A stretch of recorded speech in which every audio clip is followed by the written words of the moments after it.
Omega stage, Irina, co-founder and CEO at the Recursive Moderator, Luca, founder and CEO Dorbit, and Nikos, founder and CEO at Workable. Please welcome them on stage with a big applause.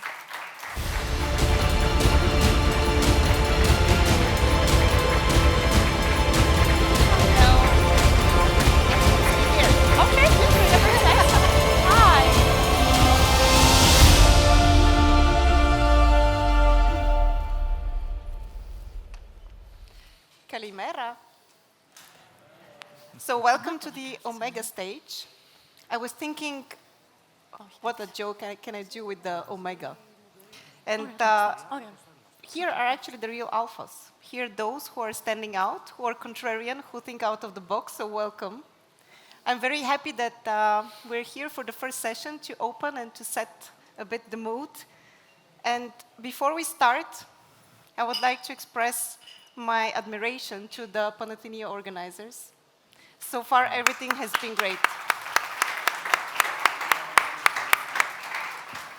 I know that you didn't have much time to organize this conference, and it's very impressive what you have achieved in such a short time. And welcome to everyone who traveled from abroad. Now, we're moving to a topic which is a bit of a common theme, I think, through this conference of how do you scale a business from your hometown. Here with me on stage are two really, really impressive founders who have excelled into very different industries, but they both managed to become globally successful. They have reshaped the industries that they're working in, that they have been experimenting and innovating in, and they still manage to remain close to their roots. So in the times of global entrepreneurship, they managed to grow and scale their businesses from their hometown to the orbit of aerospace innovation and global HR. And today we're going to explore how you can do that, because as you know, in our part of the world, exactly the international scaling is one of the biggest challenges. So these are two founders that you can learn from. Nikos, co-founder and CEO of Workable, a platform that has transformed hiring for over 27,000 companies worldwide in more than 100 countries through intuitive and AI-powered tools. And Luca, founder and CEO of D-Orbit, an aerospace engineer with a PhD in advanced space propulsion and a background in strategic sustainability and tech entrepreneurship. I'm not going to speak too much. I'm going to start now with the question. And I would like to invite you on travel with a time machine. Let's go back to the beginning. What in your environment, in your local ecosystem, sparked the idea to start Workable, in this case, and transforming HR, and ignited your vision for D-Orbit? Nico, you would like to start? We started the company in 2012. That's 13 years ago. How well do you hear him, by the way? Maybe you can speak up. For the younger people in the audience, 13 years ago, there was a wave starting in the tech space of enterprise software, fresh, better designed, on the cloud, software to be bought by the people who use it, software that cooperates with other software online, and that you don't really hate using because it's not so bad. At the same time, there was another wave going on across the world in businesses and government of digital transformation, they call it today, essentially computerizing and moving into software a lot of the things that we did in business. So there was an opportunity for people to go and make applications, the new stack of enterprise applications, So you mentioned 2012, right? Yeah. So that was the birth pretty much of the Greek startup ecosystem, I can imagine. I don't think that there were many startup companies back then, right? No, No. there wasn't. No, it was a strange and foreign concept. Did people in know what a Greece. startup is, you think? They still don't. But That's good. it was a time when it was a strange thing to do, where I had to explain to relatives what job it is that I'm doing. Yeah. But it was also a great time to go into software. The following decade was explosive growth in software, and if you could, if you had the skills to put together something that was nice, and it would take one of the top positions in the market, it would lead you to a lot of growth. So it did for us. Yeah. We're going to talk about the growth a bit later. I just remembered my father when I asked him, do you know what a startup is? He said, well, something like an antipasti, right? Anyway. So, Luca. So a long time ago. Well, we started the company like a few months before you. Oh, wow. So same, Okay. yeah, 2011. So first of all, I never wanted to become an entrepreneur. It's if you don't really want to have an impact, don't become an entrepreneur. It's a lot of sweat and blood. So you really want to do it. Otherwise, don't do it. And by chance, I created 2 other companies before, but just not because I want to create a company, because I was like during my PhD and the scholarship was over and I need some money. I said, okay, I create a company just because I need to end like the PhD. So and my goal was to go to space. So all my life was to literally Like a physically? selfish movement towards space. Okay. And in Europe you have one chance in a life to become astronaut. And that happened in 2008, and I went through the entire selection, almost the entire selection, because if I'm here, I'm not an astronaut, so something didn't go as expected. And at that point, I made all in with my life, right? So I want to become an astronaut, so then what? And you know why I'm not an astronaut? Because my psychological profile is not suitable to become an astronaut. So basically, they told me that I was too crazy to become an astronaut. So I said, well, maybe I'm crazy enough to build my own spaceship. And that's how the orbit was created. But there was no market. No one really knew what a startup was. It was a new movement in Europe. The investors were starting, but they were all interested, and then very, very fast on saying, oh, that's the door. See you like in a few years from now, right? So it was a very difficult moment to create a company in Europe, especially in a sector that was basically not existing. But that's actually the big opportunity. So it's a virgin place. You have a lot of talents. I do remember the first interviews were on the street. I still don't know why those guys accept to join the company at that time. It was crazy. So we were on the street with all the cars passing, and I was just, asking them, to join the company, and they joined. And now they are still in the company, driving the company. So I think it was an amazing moment if you look back. Very, very difficult. A lot of sweat and blood, but a big, big opportunity. do you still keep the dream of going to space? Of course. So I'm almost there. So Let another me know. couple of vehicles, and I will be there. It's a dream of mine as well, I have to admit.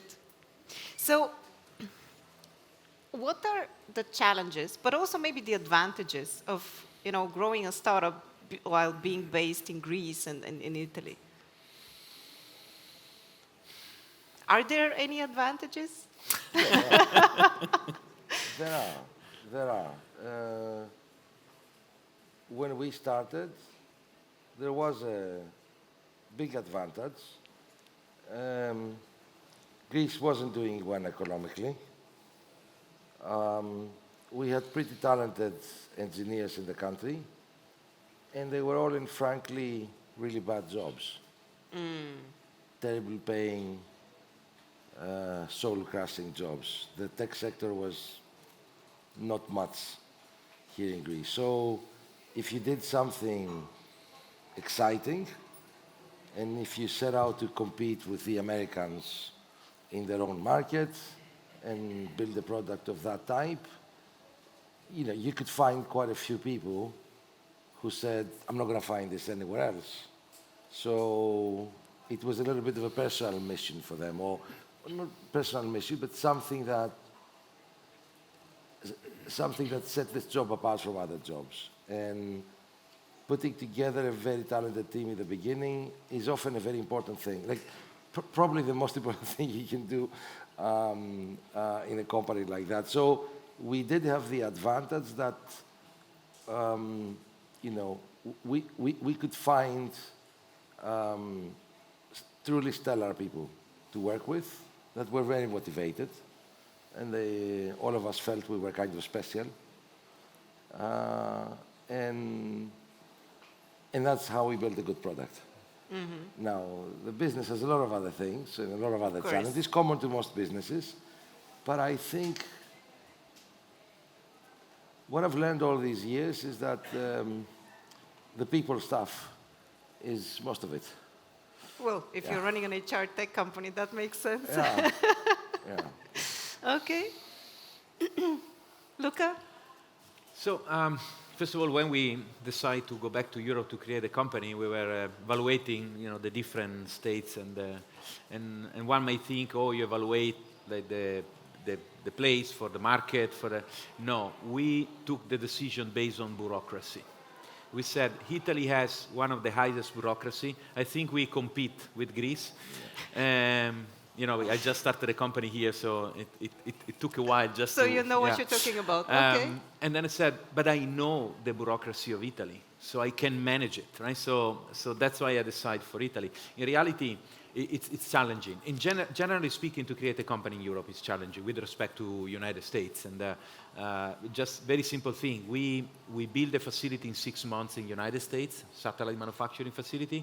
If you have to do it in Italy, it's 2 years. So you lose competitiveness, right? So Italy in particular, it comes with this great advantage that I think it's based on the culture, and we share the same culture, Greece and Italy. That is the education, the talents. So we don't have a lot of money in the schools to be very focused on producing the best electronic board. But we know how to do pretty much everything. And when you start a company, you don't have enough money to hire 50 people, right, like that, right? So we are not in the United States. So you need like 3 smart people that can do everything. And that's actually, without doing that, we wouldn't be here today.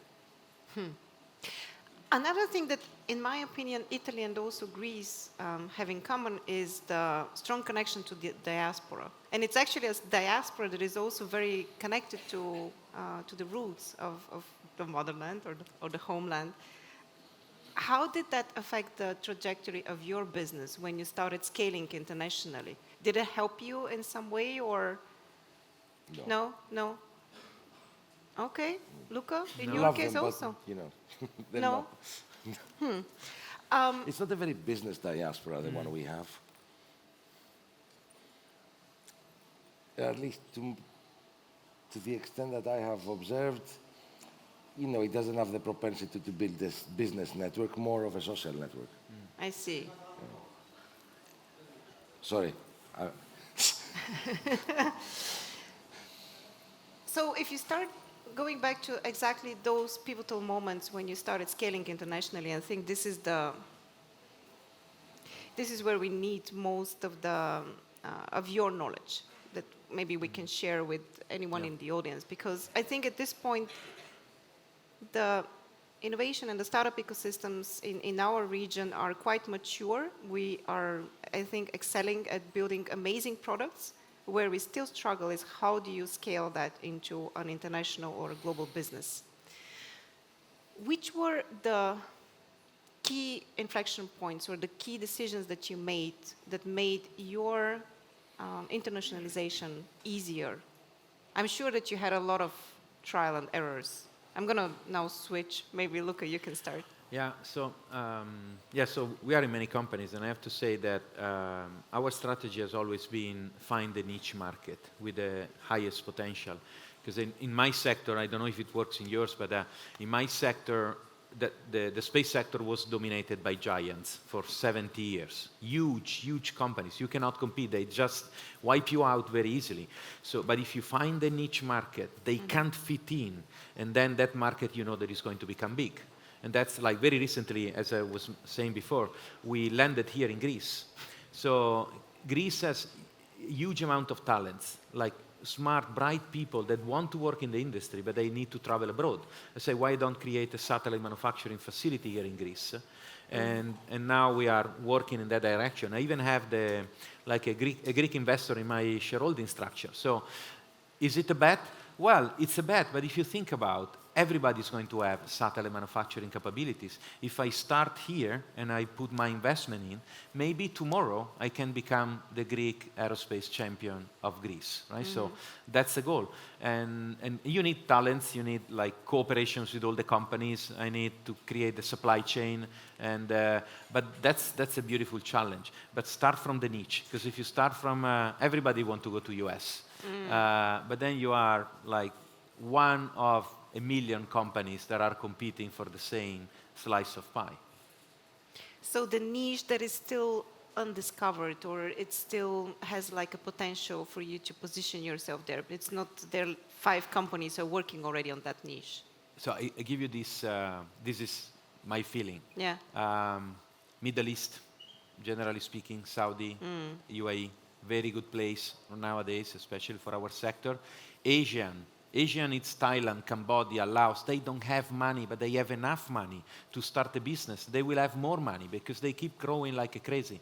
And Africa is a mess for Europeans to enter, so you need partners. You need to find a good way to get to the African market. But they have amazing stuff, amazing people, bright minds. So these 3 areas to me are keys, right, nowadays. Thank you, because everyone is speaking about scaling to the US first, and it's somehow like a long tradition for startups from Europe. Yes, yeah. But it's hard for me also to hear about more alternative market directions.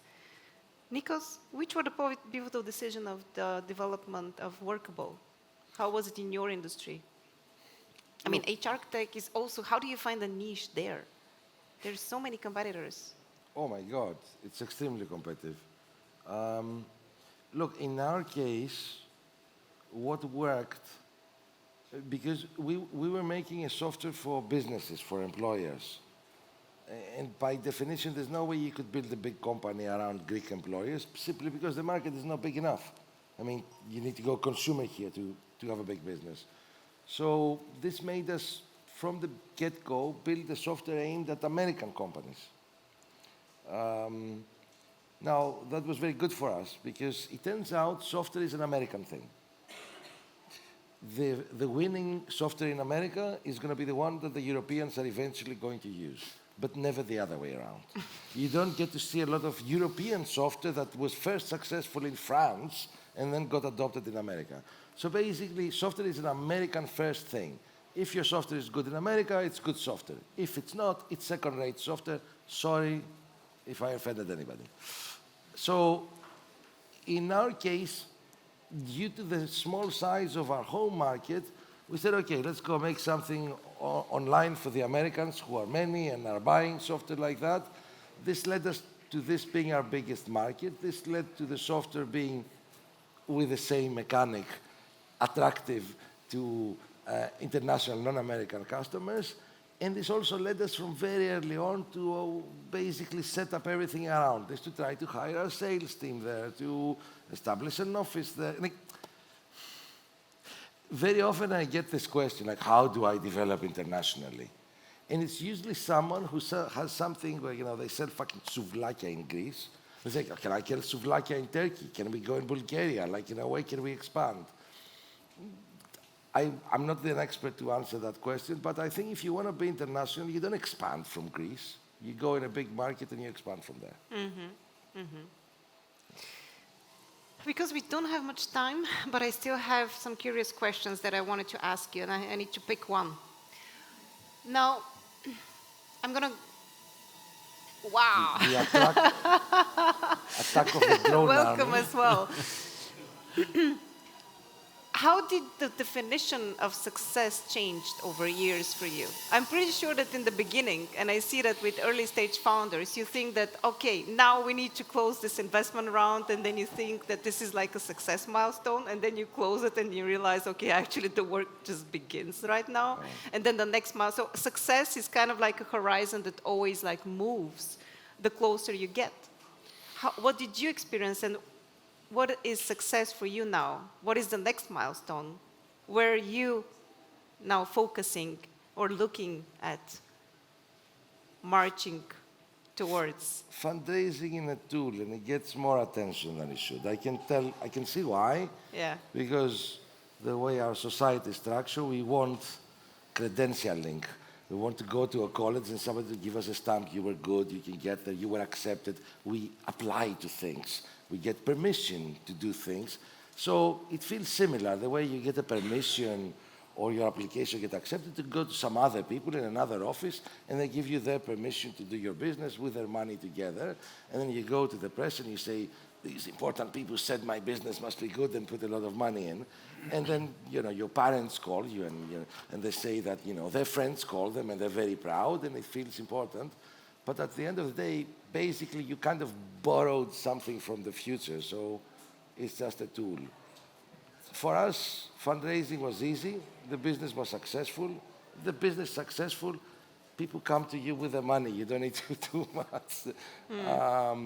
And when your business needs the money, nobody comes to you with money. So, yeah. You make it sound as if it's like a piece of cake.